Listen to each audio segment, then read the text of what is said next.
আমরা tax file করার পরে আইআরএস থেকে চিঠি পেয়ে থাকি, অডিটের জন্য চিঠি পেয়ে থাকি।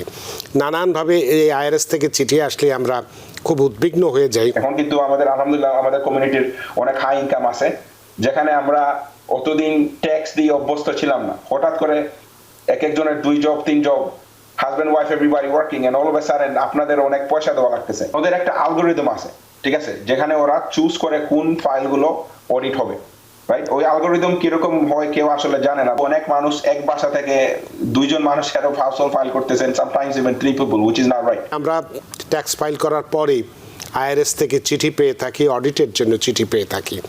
নানানভাবে এই আইআরএস থেকে চিঠি আসলে আমরা খুব উদ্বিগ্ন হয়ে যাই। এই ক্ষেত্রে আপনার কাছে যে প্রশ্নগুলো আমার থাকবে যে আইআরএস এই কেন ট্যাক্স ফাইলগুলো অডিট করে, এই অডিটের জন্য কিভাবে তারা ফাইলগুলো নির্বাচন করে, বা অডিটের ধরনগুলো কি, অর্থাৎ সাধারণত কয় ধরনের অডিট হয়ে থাকে। সো এখন আপনার অডিট কয়েকটা ধরনের হইতে পারে। So one of the most common যে অডিট যেটা হয়, অনেক সময় আপনার যারা হেড অফ হাউসহোল্ড থাকেন, হেড অফ হাউসহোল্ড হিসেবে আপনারা যারা আর্ন ইনকাম ক্রেডিট পাচ্ছেন, আপনাদের অডিট রিস্ক অন্যান্য মানুষের চেয়ে অনেক হাইয়ার। কারণ অবভিয়াসলি হেড অফ হাউসহোল্ডে আপনারা ডিডাকশনটা একটু বেশি পাচ্ছেন, ক্রেডিটও পাচ্ছেন, এবং ট্যাক্স ব্র্যাকেটটা অনেক ভালো, রাইট? এখন হেড অফ হাউসহোল্ড সবচেয়ে বেশি কেন অডিট হয়? কারণ আপনারা যদি মেরিট, ওকে, কেউ যদি মেরিট থাকে, রাইট, ওদের ফাইলিং স্ট্যাটাস আমরা যেটা লাস্ট ডিসকাশন করলাম, মেরিট ফাইলিং জয়েন্ট অথবা মেরিট ফাইলিং সেপারেট, রাইট? কেউ যদি মেরিট ফাইলিং সেপারেট করেন ফাইল, দ্যাট মিনস হাজব্যান্ড একটা ট্যাক্স ফাইল করতেছেন মেরিট ফাইলিং সেপারেট হিসেবে, যেখানে উনার সব ইনকাম থাকবে এবং আপনার সোশ্যাল সিকিউরিটি ইনকামটা শুধু ইনক্লুডে থাকবে, আর কোনো কিছু থাকবে না আপনার, ওকে? সেম ভাবে স্পাউসও, ওয়াইফও আর একটা ট্যাক্স ফাইল করবেন মেরিট ফাইলিং সেপারেট হিসেবে।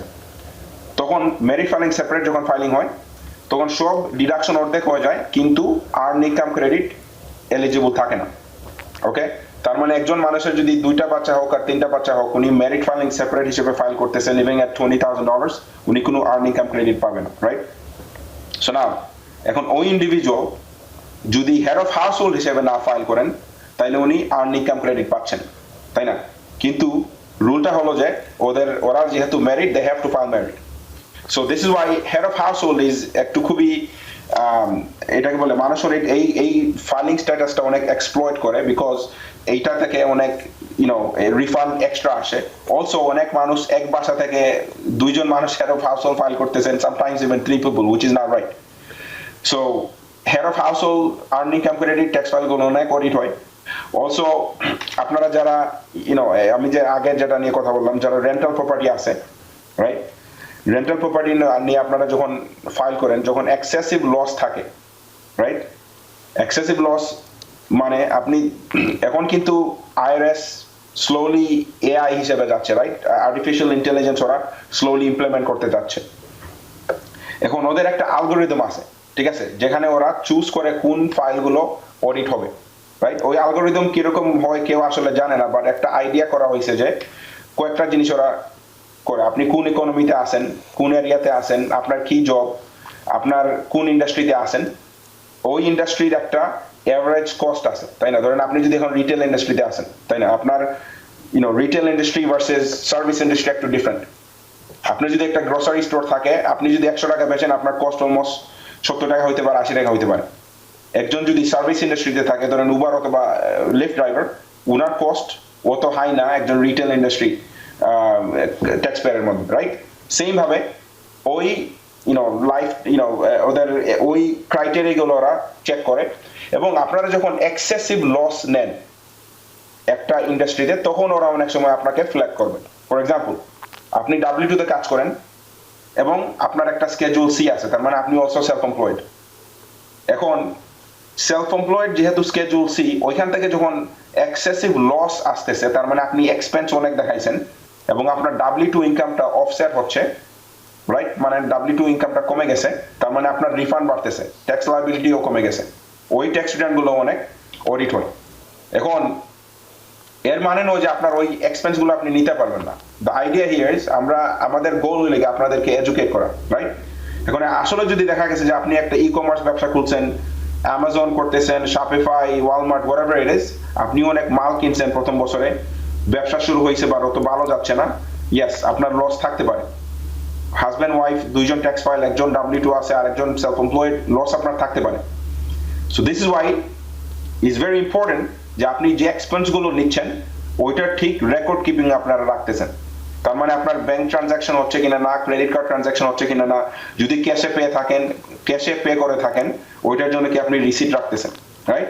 সো ওই জিনিসগুলো খুবই important, because right now tax file যে কেউ করতে পারে, রাইট? আপনি কটা নাম্বার বসাইলেন, রিফান্ড চলে আসলো, ইয়েস, বাট ট্যাক্স ফাইলগুলো সঠিকভাবে করা, সঠিক রুলগুলো জানা, ওইটা খুবই ইম্পর্টেন্ট। দিস ইজ ওয়াই আপনারা এখন আমাদের বাঙালি কমিউনিটি আসলে আস্তে আস্তে অনেক হাই হচ্ছে ফ্রম এন ইনকাম পার্সপেক্টিভ। এখন কিন্তু আমাদের আলহামদুলিল্লাহ আমাদের কমিউনিটির অনেক হাই ইনকাম আছে, যেখানে আমরা অতদিন ট্যাক্স দিয়ে অভ্যস্ত ছিলাম না। হঠাৎ করে এক একজনের 2 job 3 job, husband wife everybody working, and all of a sudden আপনাদের অনেক পয়সা দেওয়া লাগতেছে। তখন আপনারা লাস্ট মোমেন্টে কি অনেক it's not that your fault, অনেক মানুষ অ্যাডভাইস করতে পারে রং ভাবে, যেখানে বলে যে ওকে তুমি এইটা করো ওইটা করো, অনেক রিফান্ড পাবে।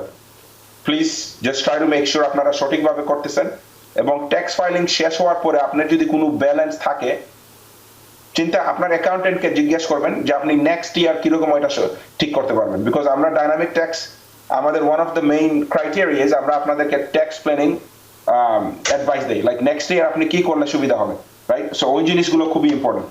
So keep that in mind when you do your tax returns. তো আপনাকে আরেকটি যে প্রশ্ন আমি করেছিলাম যে অডিটের যে ধরনগুলো, অর্থাৎ সাধারণত কয় ধরনের অডিটটা হয়ে থাকে, যে চিঠির মাধ্যমে অফিস অডিট বা ফিল্ড অডিট, এইগুলোর বিষয় সম্পর্কে যদি একটু বলেন। হ্যাঁ, so let's talk about the notice, right? আপনার কয়েকটা নোটিশ আসতে পারে। মোস্ট কমন নোটিশ হলো CP 2000 নোটিশ, রাইট? CP 2000 হলো এটাকে বলে under reporting of income, right? So এটা অটোমেটিক একটা লেটার আসবে, সেম ভাবে এটা AI জেনারেটেড বলতে পারেন, রাইট? এখন আপনারা যে W2 পান, 1099 পান, তারপরে আপনাদের ডিফারেন্ট রিটায়ারমেন্ট থেকে যখন 1099 আসে, তারপরে ইনভেস্টমেন্ট অ্যাকাউন্ট থেকে যত 1099 আসে, ওই ইনকাম গুলো আপনাদের কাছে রিপোর্ট হয় এবং IRS এর কাছেও রিপোর্ট হয়, ঠিক আছে? তখন আপনারা যখন একটা ভুলভাবে একটা যদি W2 মিসিং করেন অথবা 1099 মিসিং করেন, তখন অটোমেটিকলি আপনাকে ওরা আন্ডার রিপোর্টিং অফ ইনকাম লেটারটা পাঠাবে, এবং লেখা থাকবে যে your proposed balance is x amount, right? তার মানে আপনার proposed balance একটা অ্যামাউন্ট দিছে, রাইট? অনেক সময় কিন্তু এটা অনেক হাই হতে পারে, রাইট?